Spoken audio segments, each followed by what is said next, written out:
जे आजूबाजूला आहेत त्यांना विनंती आहे, कृपया करून त्यांनी मध्ये या. खास करून जे डीजे कडे आहेत, उदाहरण सांगायची वेळ येऊ देऊ नका. एखाद्या पिक्चरचा जेव्हा आपण तिकीट खरेदी करतो, त्या सिनेमा हॉलच्या बाजूला बसतो का आपण जाऊन?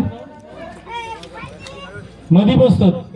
तर आज अशा महामानवाची जयंती आपण साजरा करणार आहोत, ज्या महामानवाची जयंती जगातल्या 192 देशामध्ये साजरी होत आहे. आता एक छोटासा एक प्रश्न आहे. आता याच्यामध्ये 10वी 12वीचे विद्यार्थी किती आहेत? हातवरी करा बरं.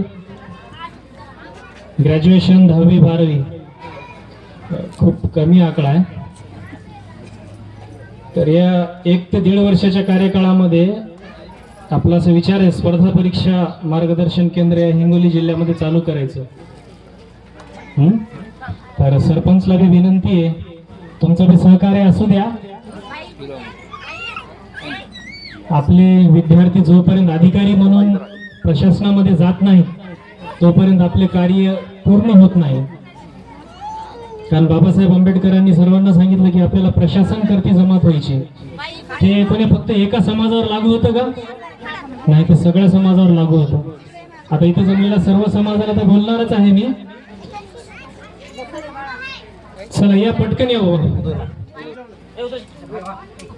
जगाला शांतीचा, न्यायतेचा संदेश देणारे तथागत महाकरुणी गौतम बुद्ध, ज्यांनी जगाला संदेश दिला, जगाला युद्ध नको तर बुद्ध हवाय. आता हिचे सेंटेन्स हे आपण लहानपणापासून ऐकले, पण जेव्हा ते व्हॉट्सअपवर मेसेज येतं, न्यूज चॅनलवर मेसेज येतं, न्यूज चॅनलवर सुरू केलं की लगेच युद्धाच्या बातम्या, खूप गोड वाटतं काही कारण नसताना. ती बातमी खरी केव्हा वाटायला लागते? जेव्हा आपल्या घरातलं सिलेंडर संपतं. बरोबर आहे ना? बऱ्याच जणांच्या घराचे सिलेंडर बी संपले असतील. मग ते सिलेंडरसाठी हजाराचं सिलेंडर 5000 तरी ते आपल्याला भेटत नाही. मग कुठेतरी त्याच्या मनामध्ये यायला सुरुवात होते की जगाला युद्ध नको तर बुद्ध हवाय.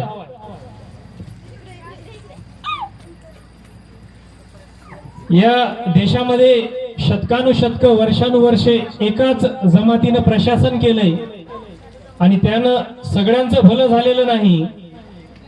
या देशाचं जर भलं करायचं असेल, सगळ्यांचा उद्धार करायचा असेल, तर आरक्षणाशिवाय पर्याय नाही असं ओळखून समाजाला आरक्षण देणारे छत्रपती शाहू महाराज, ज्या अथक विरोधानंतर, घरच्या विरोधानंतर, समाजाच्या विरोधानंतर सगळ्यांच्या विरोधात जाऊन पहिली मुलींची शाळा काढणारे क्रांतीसूर्य महात्मा ज्योतिबा फुले, त्यांच्या खांद्याला खांदा लावून आज ज्यांच्यामुळं स्त्रिया जगाच्या पाठीवर राज्य करत आहेत, अशा सावित्रीबाई फुले, प्रथम महिला मुस्लिम शिक्षिका फातेमा शेख, जे का रंजले गांजले त्यास आपले म्हणावे, साधू तेच ओळखावा, देव तिथेच जाणावा, असे जगद्गुरु तुकाराम महाराज. माझ्या स्वराज्याच्या, शेतकऱ्यांच्या झाडाच्या देठालाही हात लावायचा नाही. स्वराज्य संस्थापक, स्वराज्य स्थापन करणारे छत्रपती शिवाजी महाराज, आणि ज्यांची आपण आज जयंती साजरा करतोय, सिम्बॉल ऑफ नॉलेज, ज्याला जगानं मान्य केलंय, असे विश्वरत्न डॉक्टर बाबासाहेब आंबेडकर. आता बाबासाहेब आंबेडकर होणं सोपं नाही. त्यांनी जो मार्ग दिलाय, त्यांनी जे अथक परिश्रम केलेत, त्यांनी जो त्याग केलाय, तो शब्दात सांगायला सोपा आहे, तुम्हाला ऐकायला सोपा आहे, पण ते अनुकरण करणं तितकंच हार्ड. आता जेव्हा शाळेचा प्रसंग आहे, आपण प्रत्येकाला शाळेमध्ये घालतो मुलाला. जेव्हा डॉक्टर बाबासाहेब आंबेडकर पहिल्यांदा शाळेमध्ये गेले, शाळेमध्ये गेल्यानंतर त्या पहिलाच जे दिवस आहे त्या दिवशी त्यांच्या निदर्शनास आलं की बाबासाहेब शाळेमध्ये गेलेत आणि शाळेत गेल्यानंतर त्यांना बाजूला बसवण्यात आलं. सगळ्यांना माहिती आहे. मग ते प्रश्न विचारतात, जे तिथले जे शिक्षक आहेत, ह्या प्रश्नाचं उत्तर कोण देतं? तर बाबासाहेबांनी हात वर केला. एकदा दोनदा तीनदा शिक्षकांनी इग्नोर केलं, पण ते उत्तर कोणालाच माहित नव्हतं. मग नाविलाजाने त्यांनी सांगितलं, ठीक आहे तुम्ही या सोडवा.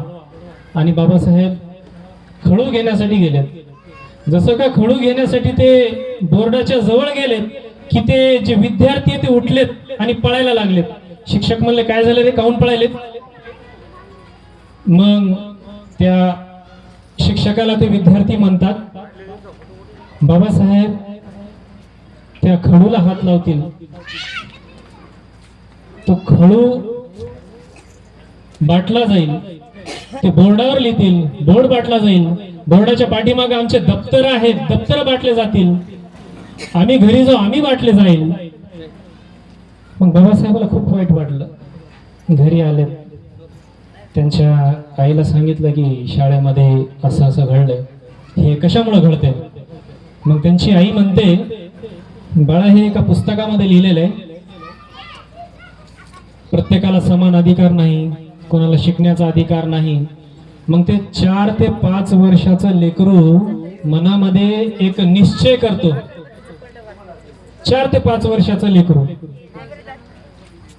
निश्चय करतं आणि निश्चय असा करतं की मी जे पुस्तकामध्ये लिहिलंय तर मी एक असं पुस्तक लिहील की त्या पुस्तकामध्ये सर्वांना समान अधिकार भेटतील, त्या पुस्तकामध्ये कुठलीच उच्च नीचता नसणार आहे. इतके डिग्री घेऊन. आता छोटासा दुसरा प्रसंग आहे. डॉक्टर बाबासाहेब आंबेडकर जेव्हा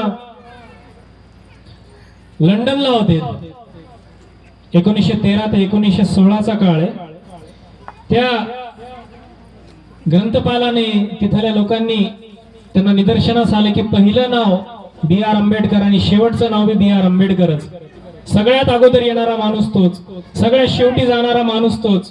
त्यांचे मित्र विचारतात की भीमराव तुम्ही काय करा, जरा जेवण बी करा आणि रात्री झोपा बी. मग बाबासाहेब आंबेडकर म्हणतात की बाबा तू म्हणतोय खरंय, दुपारी जेवायला माझ्याकडे पैसे नाहीत आणि रात्री झोपायला माझ्याकडे वेळ नाही. मग तो मित्र म्हणतो असं कसं शक्य आहे, रात्री झोपायला तुमच्याकडे वेळ नाही, दिवसा खायला तुमच्याकडे पैसे नाही, तुमच्या अंगामध्ये ताकद येईल तरी कशी. ते म्हणतो जेव्हा मला असं वाटतं की मी अशक्त आहे, जेव्हा मला वाटतं मला झोपाय पाहिजे, माझ्या समोर उभं राहतो शाहू महाराज. ते मला विचारतात भीमराव तुमच्या समाजाचं काय होईल. मला जेव्हा वाटते मी अशक्त झालोय तेव्हा माझ्या समोर माझे असंख्य बांधव उभे राहतात. ते म्हणतात आमचं कसं. बाकीचे नेते झोपतात कारण त्यांचा समाज जागा आहे, मी झोपू शकत नाही कारण माझा समाज झोपलेला आहे, म्हणून मला त्यांच्यासाठी एवढं प्रयत्न करावा लागते. आता आयुष्याच्या वाटेमध्ये बऱ्याच ठिकाणी आपल्या लेकरांवर सुद्धा निगेटिव्हिटीचा खूप भडीमार असतो. निगेटिव्हिटी काय असते का, 2 उदाहरणावरून आपण लक्षात घेऊ. आता एक राजा आहे. राजा म्हणतो ते माझ्याकडे 2 गरुड आहेत, एक उडतो आणि एक उडत नाही. आता जो न उडणारा गरुड आहे, बालगोपाल प्रश्न विचारू का तुम्हाला, प्रश्न विचारायचे का, थोडं 2 मिनिटं शांत बसा. आता प्रश्न विचारायला मग शिक्षा त्याला.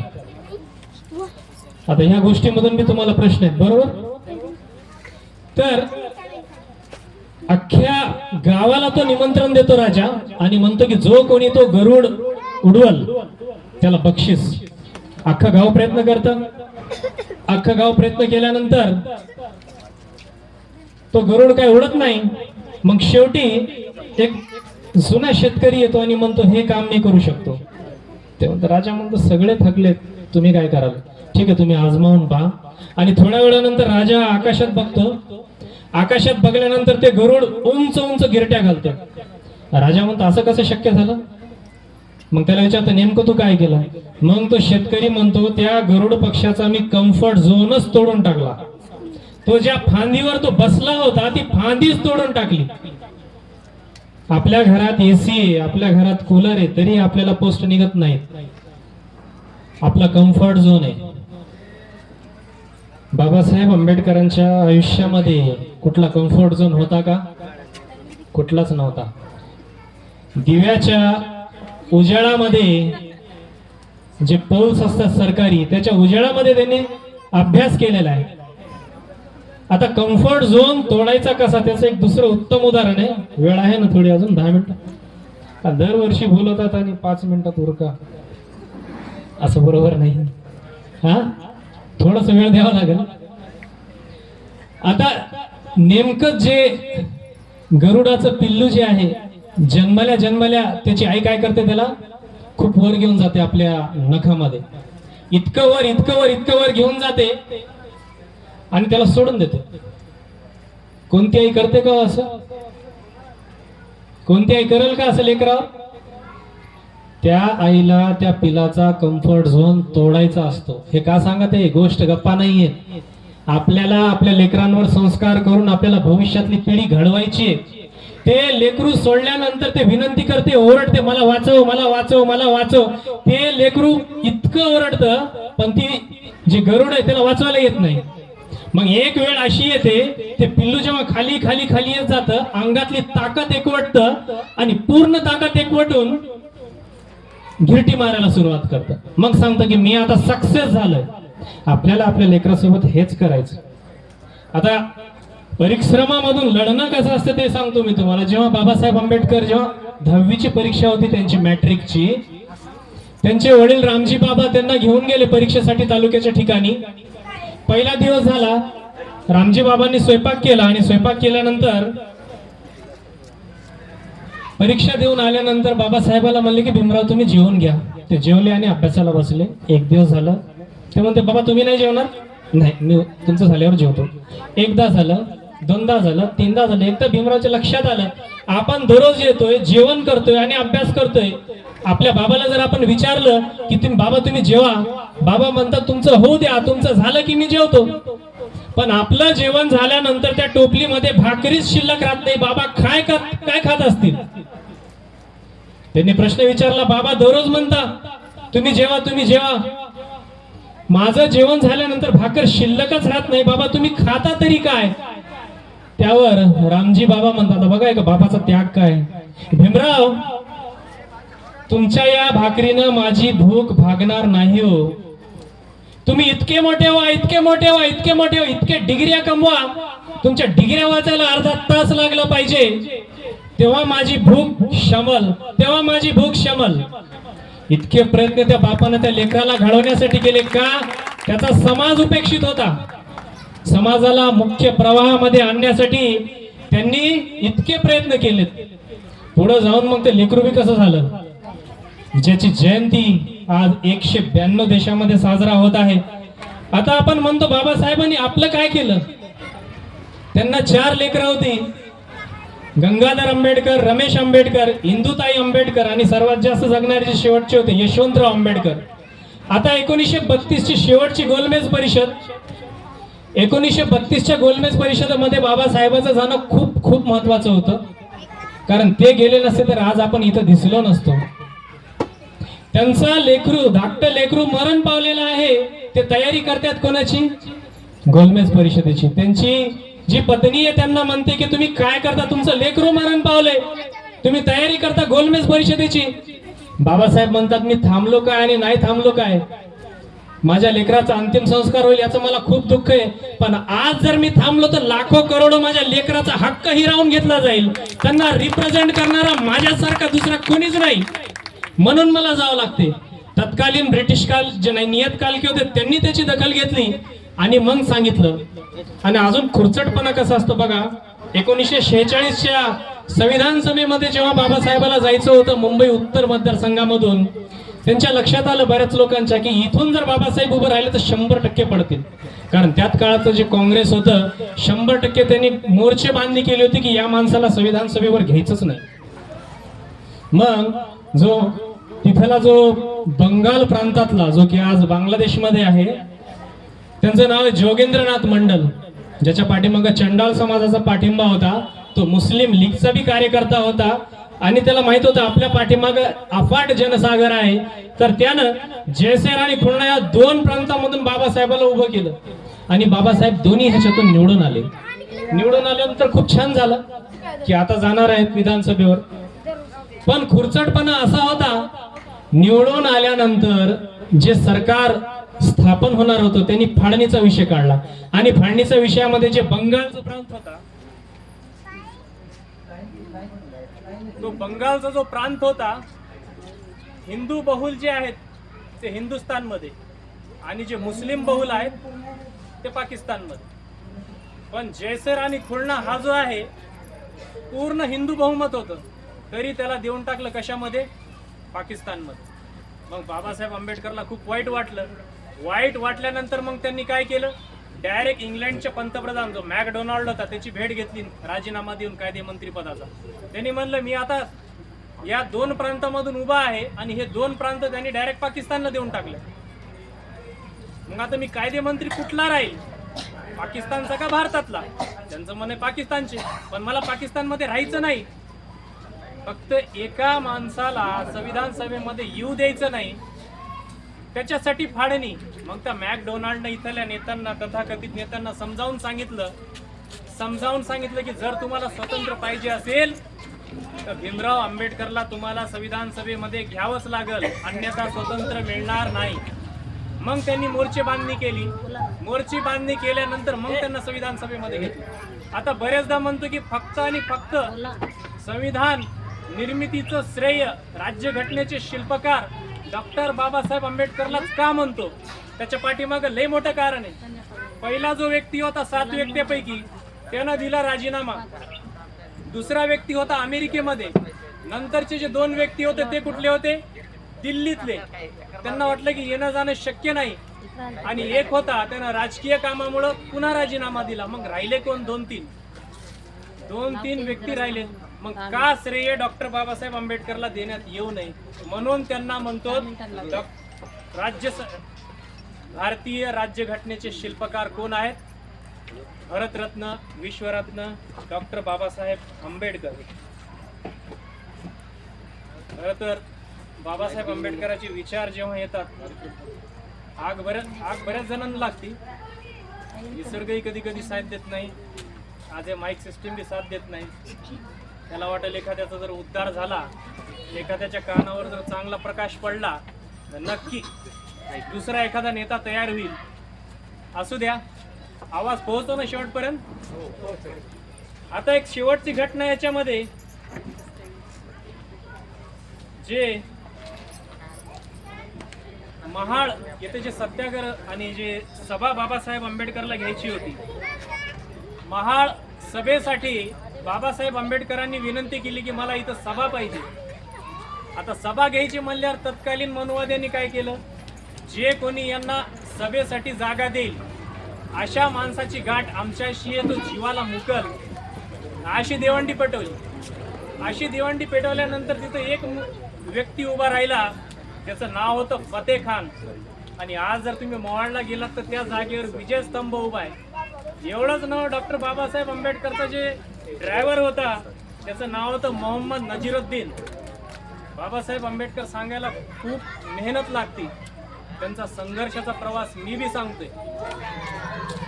आता एक शेवटची गोष्ट की आज बऱ्याच जणांनी मला म्हणले की सर तुम्ही एकीचं काम करा, मुस्लिम समाज तुमचा भला मोठा आहे, त्यांना पण ह्याच्यामध्ये आणा. आता मला एक गोष्ट सांगावं असं वाटते की मुस्लिम समाज मागं राहतो कशामुळे?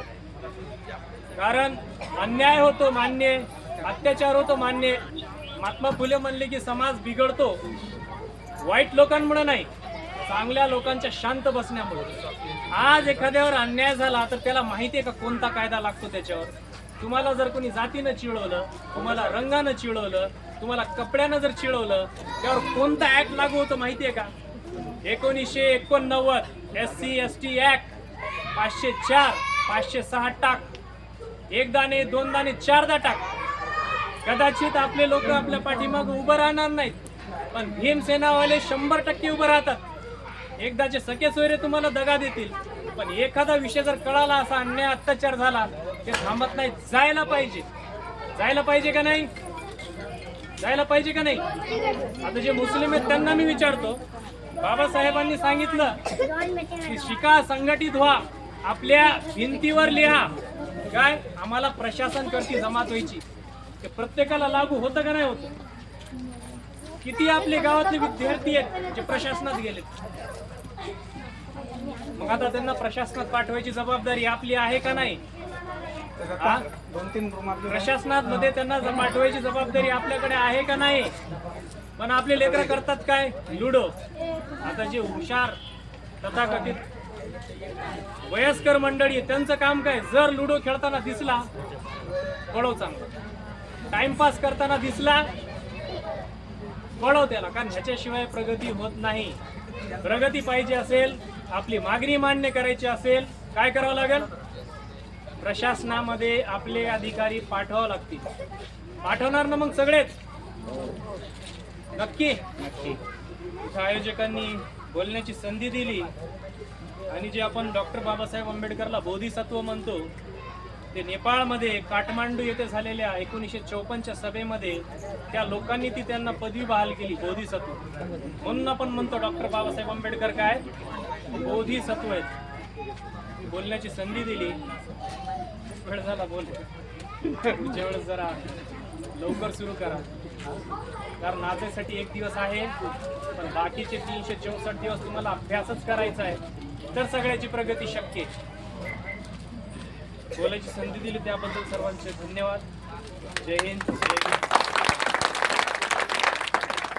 या ठिकाणी शेख शाहरुख सरांनी अतिशय चांगलं मार्गदर्शन या ठिकाणी आपल्याला केलेलं आहे.